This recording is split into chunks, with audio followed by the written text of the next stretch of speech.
Hello everyone, welcome to you all study for math. तो चलिए कुछ ज्ञान बांटना शुरू करते हैं। आज हम डिस्कस करने वाले हैं इंट्रोडक्शन ऑफ 7.6। 7.6 स्टार्ट करने से पहले उसका इंट्रोडक्शन पढ़ लेते हैं, फॉर्मूले वगैरह पता कर लेते हैं, उसके बाद एक्सरसाइज स्टार्ट करेंगे। सबसे पहले यहाँ पे है प्रोडक्ट रूल। प्रोडक्ट रूल आपने डिफरेंशिएशन में काफ़ी अच्छे तरीके से समझ लिया है। यहाँ पे डिफरेंशिएशन का जो प्रोडक्ट रूल होता है उसका फॉर्मूला क्या होता है, D by D X U V which is equals to U D by D X V plus V D by D x of U. मतलब पहले वी का डिफरेंशिएशन होगा, यू एज इट इज़ रहेगा, plus then उसके बाद क्या होगा, V as it is रहेगा एंड यू का डिफरेंशिएशन होगा। ये हमारा प्रोडक्ट रूल का फॉर्मूला होता है। अब ये फॉर्मूला जो है वो किस में था, डिफरेंशिएशन में। अब यही प्रोडक्ट रूल जो है वो इंटीग्रेशन में उसका क्या फॉर्मूला होता है, वो आपकी एक्सरसाइज 7.6 में यूज़ होने वाला है। अब आप लोग देखिए इंटीग्रेशन में प्रोडक्ट रूल का क्या फॉर्मूला होता है वो हम यहाँ पे डिस्कस करेंगे। ये आपको पता होना चाहिए बिकॉज पूरी 7.6 एक्सरसाइज इसी फॉर्मूले पर डिपेंडेंट है। Integration of you V which is equals to you as it is we का इंटीग्रेशन माइनस इंटीग्रेशन ऑफ। अब यहाँ पे देखिए पहले u का डिफरेंशिएशन होगा, v का इंटीग्रेशन होगा, देन इन दोनों टर्म्स में जो हमारा सॉल्यूशन आएगा उसका फिर से इंटीग्रेशन होगा, वो हमारा क्या कहलाएगा, प्रोडक्ट रूल ऑफ इंटीग्रेशन। यहाँ तक समझ में आया। अब ये u एंड v कौन कौन सी टर्म है, ये हमें कैसे पता चलेगा कि u क्या है और v क्या है। तो u और v पता करने के लिए हम एक फॉर्म का अप्लाई करते हैं जिसे हम कहते हैं आईलेट, ILATE। आईलेट करके एक फॉर्म होता है। अब उसमें हम किस तरीके से u एंड v फाइंड करेंगे वो मैं यहाँ पे आपको बहुत अच्छी तरीके से समझा रही हूँ, तो प्लीज़ आप लोगों को ध्यान से समझना है। आई क्या होता है, हमारा इन्वर्स फंक्शन। सबसे पहला हमारा क्या आता है, इन्वर्स फंक्शन। इन्वर्स फंक्शंस में क्या क्या रहते हैं, sign inverse x, cos inverse x, tan inverse x, इस तरीके की जो भी टर्म्स होंगी वो क्या कहलाएंगे, आई इन्वर्स फंक्शन में। पहला समझ में आ गया। सेकंड देखिए, सेकंड क्या है, एल। एल क्या है, हमारा लॉगरिथमिक फंक्शन। लॉगरिथमिक फंक्शन जो है वो हमारी सेकंड टर्म है। तो देखिए लॉगरिथमिक फंक्शन के एग्जांपल देख लीजिए कि किस तरीके से वो होंगे, log X, log 2x, log 4x etcetera. Then third देखिए, थर्ड क्या है, एल्जेब्रिक फंक्शंस। एल्जेब्रिक फंक्शंस जो है वो हमारी थर्ड फॉर्म में आएगी। तो यहाँ पे क्या है हमारा x² x3 x4 x5 etcetera. यहाँ पे हमने देख लिया फर्स्ट क्या है हमारे पास, इन्वर्स फंक्शन। सेकंड क्या है हमारे पास, लॉगरिथमिक फंक्शन। थर्ड फॉर्म क्या है हमारे पास, एल्जेब्रिक फंक्शन। फोर्थ फॉर्म क्या है, टिग्नोमेट्रिक फंक्शन। फोर्थ हमारा टिग्नोमेट्रिक फंक्शन है। टिग्नोमेट्रिक फंक्शन में normal sine x, cos x, ten x and so on, जितने भी टिग्नोमेट्रिक फंक्शन है वो सारे इसमें आएंगे। फिफ्थ फॉर्म क्या है हमारे पास, एक्सपोनेंशियल फंक्शन। एक्सपोनेंशियल फंक्शन क्या होती है, ई वाली टर्म्स। सो ई एक्स, ई की पावर एक्स, ई की पावर 4x, ई की पावर 6x, ई की पावर -x, ई की पावर -4x, इस तरीके से जितनी भी टर्म्स रहेंगी वो क्या रहेंगी, हमारी एक्सपोनेंशियल फंक्शन। अब एक बार हम फिर से रिपीट कर लेते हैं। देखिए अगर हमें u एंड v फाइंड करना है तो अगर u में i की टर्म है तो यहाँ पे u जो है वो हमारा फर्स्ट एंड सेकेंड नॉलेजेबल चीज़ों से ऐड होगा। अब किस तरीके से वो मैं आपको थोड़ा समझ। अब जैसे हमें u एंड v पता कैसे चलेगा, आई लेट की हेल्प से। अब इसमें कैसे, यहाँ पे हमें जब भी इंटीग्रेशन में कोई भी टर्म गिवन होगी तो वो हमें दो टर्म्स गिवन होंगी। एक होगा हमारा कोई भी फंक्शन हो सकता है, या तो मान जस्ट फॉर एग्जांपल हम मान लेते हैं कि वो एक टर्म लॉगरिथमिक है, एक टर्म टिग्नोमेट्रिक है।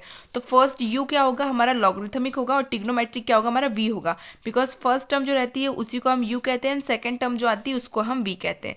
यहाँ तक किसी कोई कन्फ्यूजन नहीं है। एंड ILATE में किसका क्या फुल फॉर्म है और इसका एग्जाम्पल के साथ मैंने यहाँ पे समझा दिया है कि किस तरीके से आपको यहाँ पे देखने को मिलेंगी चीज़ें।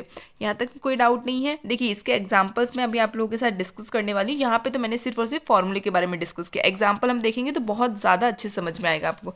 सेकेंड फॉर्मूला, एक और फॉर्मूला होता है यहाँ पे, integration of EX with multiplication of fx plus f'। देखिए फंक्शन रहेगा, उसका डिफरेंशिएशन रहेगा, उसका फॉर्मूला क्या होता है, EX fx प्लस c। इसका फॉर्मूला इजी है, जनरली इसके ज़्यादा क्वेश्चंस नहीं, 5 से 6 क्वेश्चंस है, बट ये बहुत इजी है इसका फॉर्मूला। तो यहाँ पे देखिए हमारी एक एग्जांपल हम लेते हैं, integration of EX sine x plus cos x dx। अब यहाँ पे फंक्शन है, फंक्शन के साथ उसका डेरिवेटिव है। ये फॉर्मूला बिल्कुल अरेंज हो गया है। तो हमें क्या करना है, फंक्शन विद, यहाँ पे हमें EX के साथ में क्या लिखना है, सिर्फ और सिर्फ फंक्शन, उसका डेरिवेटिव नहीं लिखना है। तो यहाँ पे के साथ में फंक्शन क्या है, साइन एक्स है, तो बस वही आ जाएगा EX sine x plus c। बस यही हमारा आंसर है, इसके अलावा कुछ भी एक्स्ट्रा सॉल्व नहीं करना है। सेकेंड देखिए, integration of EX x² - 2x dx। अब यहाँ पे क्या है, फंक्शन विद देयर डेरिवेटिव, ये और उसका डिफरेंशिएशन दोनों टर्म्स हमको गिवन है, बट फॉर्मूले में क्या है कि e की पावर fx, मतलब यहाँ पर e के साथ में सिर्फ और सिर्फ क्या रहेगा, फंक्शन, उसका डेरिवेटिव नहीं रहेगा। तो यहाँ पे फंक्शन क्या है हमारे पास, x², तो e की power X with multiplication of X square plus C, यही हमारा डिफरेंशिएशन वैल्यू है। अब यहाँ पे हमने इस क्वेश्चन के एग्जाम्पल तो समझ लिए, इस फॉर्मूले के तो हमने एग्जाम्पल समझ लिए। अब हम किसके एग्जाम्पल समझेंगे, आईलेट की, आईलेट को किस तरीके से यूज़ करते हैं। सो एग्जाम्पल 3 है integration of X sine 4x dx। अब यहाँ पे दो टर्म्स हमको गिवन है, हमको यहाँ पे u एंड v को अप्लाई करना है। किस तरीके से अप्लाई करेंगे वो समझिए। सबसे पहले हम देखेंगे आईलेट, ये क्या है हमारा इन्वर्स टिग्नोमेट्रिक फंक्शन, ये क्या होगा हमारा लॉगरिथमिक, ये क्या होगा हमारा एल्जेब्रिक, ये क्या होगा हमारा टिग्नोमेट्री, ये क्या है हमारा एक्सपोनेंशियल। यहाँ तक कोई कन्फ्यूजन नहीं है ना। अब यहाँ पे x क्या है हमारा और साइन 4x क्या है। x तो हो गया हमारा एल्जेब्रिक, एल्जेब्रिक कहाँ पे, ये रहा। और साइन 4x क्या है हमारा टिग्नोमेट्री, टिग्नोमेट्री यहाँ पे पहले क्या आ रहा है, पहले t आ रहा है या a आ रहा है, फर्स्ट a आ रहा है, इसका मतलब ये फर्स्ट है ये सेकंड है। According to this form x जो है वो एल्जेब्रिक है, साइन 4x जो है वो टिग्नोमेट्रिक फंक्शन है। तो हमारी आईलेट के अकॉर्डिंग अरेंजमेंट में पहले कौन आ रहा है, a आ रहा है या t आ रहा है, पहले a आ रहा है, तो इसलिए ये फर्स्ट होगा ये सेकेंड होगा। अब जो फर्स्ट रहता है वो क्या रहता है u, और जो सेकेंड टर्म रहती है वो क्या रहती है हमेशा v। ठीक, तो यहाँ पे देखिए x क्या है हमारी फर्स्ट टर्म इसलिए वो u कहलाएगी, साइन 4x क्या है हमारी सेकंड टर्म है इसलिए वो v कहलाएगी। यहाँ तक कोई कंफ्यूजन नहीं। अब फॉर्मूला लिख लीजिए, integration of u v dx which is equals to u as it is v का integration minus integration of u का डिफरेंशिएशन होगा, v का इंटीग्रेशन होगा, देन होल इंटीग्रेशन। ये हमारा फॉर्मूला है, फॉर्मूले में वैल्यूज को पुट कर देना। मैंने आपको बता दिया कि u क्या है और v क्या है। सो देखिए x sine 4x which is equals to u मतलब x है तो x integration of sine 4x dx, integration of d upon dx of x, integration of sine 4x dx with whole integration. अब इसको solve करेंगे तो यहाँ पे देखिए साइन का ये नहीं, ये तो अपना इक्वल में है, लेफ्ट हैंड साइड की टर्म है, इसको स्किप कीजिए। यहाँ से हमारा फॉर्मूला है x जो है वो एज इट इज रहेगा, इंटीग्रेशन किसका होगा साइन 4x का, साइन 4x का इंटीग्रेशन क्या होता है माइनस का cos x, तो यहाँ पे माइनस का cos 4x, और 4x का जब हम इंटीग्रेशन करेंगे तो क्या आएगा 4 आएगा, यहाँ तक कोई डाउट नहीं है। माइनस, अब x का डिफरेंशिएशन क्या होता है 1 होता है, तो यहाँ पे 1 आ गया, और यहाँ पे साइन 4x का इंटीग्रेशन क्या होगा माइनस cos 4x अपॉन 4। यहाँ तक तो किसी को कोई डाउट नहीं है। देन ये नेगेटिव पॉजिटिव हो जाएंगे, एंड यहाँ पे 4 जो है ये कांस्टेंट टर्म है, हम इसको इंटीग्रेशन के बाहर भेज देते हैं। Minus X cos 4x upon 4 plus 1 upon 4 integration of cos 4x dx। यहाँ तक कोई कन्फ्यूजन नहीं। अब इसका क्या करेंगे इंटीग्रेशन करेंगे, minus cos x 4x upon 4 plus 1 upon 4 cos 4x का इंटीग्रेशन क्या होगा साइन 4x, और 4x का इंटीग्रेशन इस अपॉन में 4 आ जाएगा, साइन 4x अपॉन 4 प्लस सी। यहाँ तक कोई कन्फ्यूजन नहीं। अब देखिए इस 4 का यहाँ पे मल्टीप्लाई हो जाएगा, तो minus X cos 4x upon 4 plus sine 4x upon 16 plus C sorry, यही हमारा आंसर है। हमें यहाँ पे क्या किया एक बार फिर से देखिए। सबसे पहले हमने एक चीज़ हमें जो समझ में आनी चाहिए वो ये है कि आईलेट को किस तरीके से अप्लाई करते हैं। आईलेट को अप्लाई करना आपको आ गया ना, तो फॉर्मूले तो आपको ऑलरेडी पता है, फॉर्मूले में वैल्यूज़ को पुट करेंगे, इंटीग्रेशन करेंगे और हमारा सॉल्यूशन आ जाएगा। आईलेट पता होने के बाद कोई भी दिक्कत नहीं आएगी क्वेश्चन को सॉल्व करने में। जनरली बच्चों को आईलेट में ही कंफ्यूजन होता है, तो यहाँ पे मैंने बता दिया एक्स जो है वो क्या है हमारी एल्जेब्रिक टर्म है, साइन 4x क्या है हमारी टिग्नोमेट्रिक फंक्शन है, तो यहाँ पे एल्जेब्रिक फंक्शन जो है वो क्या फर्स्ट आएगा और टिग्नोमेट्रिक फंक्शन उसके बाद है, इसलिए वो सेकंड टर्म है, और फर्स्ट टर्म को ही u बोलते हैं, सेकंड टर्म को v बोलते हैं। उसके अकॉर्डिंग हमने फॉर्मूले में वैल्यूज को अरेंज किया और सॉल्व कर दिया। अब हम देखते हैं एग्जाम्पल 4, इंटीग्रेशन ऑफ x की पावर 4 ex dx। अब यहाँ पे देखिए कौन सा फर्स्ट है कौन सा सेकंड है, बिकॉज फर्स्ट जो है वो u होता है और सेकंड जो है वो v होता है, उसी के कारण से हम फॉर्मूले को अरेंज कर पाएंगे। सो x क्या है हमारी एल्जेब्रिक टर्म और e क्या है हमारी एक्सपोनेंशियल टर्म। इसका मतलब a जो है a हमारा फर्स्ट है और एक्सपोनेंशियल टर्म हमारी सेकंड है, तो a जो है वो क्या है u और एक्सपोनेंशियल टर्म जो है वो हमारी v होगी। इसका मीनिंग है कि x की पावर 4 जो है ये क्या है हमारा u है, और e की पावर x जो है ये क्या हमारा v है। u एंड v क्या है ये पता चल गया, फॉर्मूला लिखिए। उसके बाद integration of u v dx which is equals to u as it is v का integration minus integration of differentiation of u integration of v dx and whole integration. यहाँ पे वैल्यूज को पुट कर दीजिए, integration of x की power 4 e की power x dx which is equals to x की power 4 integration of e की power x dx, integration of d by D x of x की power 4 integration of e x D x with whole integration. अब इसको solve करेंगे तो देखिए e की power x की power 4 as it is, e की पावर x जो है ये एज इट इज रहेगी, एक्सपोनेंशियल टर्म का इंटीग्रेशन और डिफरेंशिएशन सेम ही होता है। माइनस यहाँ पे देखिए, यहाँ पे जब हम इसका डिफरेंशिएशन करेंगे तो कौन सा फॉर्मूला लगेगा, x की power n which is equals to n x n minus 1, यही फॉर्मूला यहाँ पे अप्लाई होगा। तो अप्लाई कीजिए तो क्या आएगा 4x क्यूब एंड e की पावर x का इंटीग्रेशन एज इट इज। यहाँ तक किसी को कोई कन्फ्यूजन नहीं है।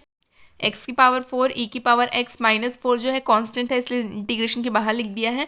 Integration of X cube multiply with E की पावर एक्स डी एक्स। अब यहाँ पे फिर से क्वेश्चन वाला फॉर्म बन गया है, तो यहाँ पे हम फिर से क्या अप्लाई करेंगे, आई लेट का रूल अप्लाई कर देंगे। तो देखिए यहाँ पे x क्या है हमारी एल्जेब्रिक टर्म है और e क्या है हमारी एक्सपोनेंशियल टर्म है। तो एल्जेब्रिक फर्स्ट और एक्सपोनेंशियल सेकंड, इसका मतलब ये u होगा और ये v होगा। अब फॉर्मूला अप्लाई कर देंगे, x की power 4 E X minus 4 X cube integration of E की power X D x minus integration of, पहले डिफरेंशिएशन होगा देन इंटीग्रेशन होगा फिर होल इंटीग्रेशन होगा। So D upon D X cube integration of E की power X D x with whole integration. यहाँ तक कोई कंफ्यूजन नहीं है, वैल्यूज को ही पुट किया है फॉर्मूले के अंदर। इसको सॉल्व करेंगे, एक्स की power 4 E X minus 4 X cube E X minus integration of, अब यहाँ पे क्या कौन सा फॉर्मूला लगेगा, एक्स की power n which is equals to n x n minus 1, वही फॉर्मूला यहाँ पे अप्लाई कर दीजिए। तो यहाँ पे क्या आएगा 3x square E x D x, because exponential term differentiation और इंटीग्रेशन में सेम ही रहती है। देन इसको थोड़ा सा और सिंप्लीफाई करते हैं, तो यहाँ पे क्या है, ये 3 जो है बाहर आ जाएगा, एक्स की power 4 E X minus 4 X cube ई एक्स माइनस का 3 integration of X square E x D x. यहाँ तक किसी को कोई कन्फ्यूजन नहीं है। अब देखिए यहाँ पे फिर से वही फॉर्म बन रहा है, तो इसलिए यहाँ इसको यहीं तक रहने देते हैं, आगे सॉल्व नहीं करते, बिकॉज इसी तरीके की सिमिलर रिलेटेड क्वेश्चन जो है वो हमारी एक्सरसाइज में आपको मिलेगा, तो मैं वहाँ पे सॉल्व करके बता दूंगी। इसको फिलहाल एग्जाम्पल के तौर पर यहीं पर रहने दीजिए, आगे सॉल्व करने की ज़रूरत नहीं है। एग्जाम्पल 5 क्या है, integration of x log 4x dx। अब यहाँ पे log की टर्म है और एल्जेब्रिक टर्म है, तो यहाँ पे देखिए लॉगरिथमिक फर्स्ट है और एल्जेब्रिक जो है वो क्या है सेकंड है, इसका मतलब log u है और एल्जेब्रिक जो है वो क्या है हमारा v है। तो यहाँ पे x जो है वो सेकंड टर्म होगी, log 4x जो है वो फर्स्ट टर्म होगी, तो log जो है वो u है एंड x जो है वो v है। अगर आप लोग कंफ्यूज हो रहे हो तो आप लोग log 4x with multiplication of x इस तरीके से लिख लीजिएगा, डायरेक्ट ये हो जाएगा u एंड ये v। अब इसमें फॉर्मूला अप्लाई कर दीजिए, integration of you v d x which is equals to you as it is we का इंटीग्रेशन माइनस इंटीग्रेशन ऑफ, सबसे पहले क्या होता है डिफरेंशिएशन, तो differentiation of u integration of v d x. यहाँ तक कोई कंफ्यूजन नहीं। अब इस फॉर्मूले में वैल्यूज को पुट कर दीजिए, log 4x integration of x d x minus integration of, सबसे पहले डिफरेंशिएशन होगा log 4x का, then integration of x, then whole integration. यहाँ पे अब सॉल्व करेंगे, देखिए यहाँ पे क्या है x है, इसका इंटीग्रेशन फॉर्मूला क्या होता है, x की power n which is equals to x की power n plus 1 upon n plus 1, यही फॉर्मूला यहाँ पे अप्लाई कर दीजिए, एक्स स्क्वायर अपॉन 2 माइनस यहाँ पे 1 log 4x का लॉगरिथमिक डिफरेंशिएशन क्या होगा 1 अपॉन 4x एंड 4x का क्या होगा 4, देन यहाँ पे इंटीग्रेशन क्या आएगा x square by 2 D x. यहाँ तक किसी को कोई कन्फ्यूजन नहीं है ना। अब इसको सॉल्व करेंगे तो क्या आएगा, यहाँ पे 2 आएगा, log 4x का square log 4 with multiplication of x का square upon 2 minus 1 upon 4, and ये जो 2 है इसको मैंने यहाँ पे बाहर लिखा है, आप लोग कैंसिल आउट कर दीजिएगा। ये दोनों टर्म्स कांस्टेंट थी इसलिए मैंने इनको इंटीग्रेशन के बाहर लिख दिया ताकि हमारी सेपरेबल टर्म जो है इंटीग्रेशन करने के लिए वो अलग से दिख जाए।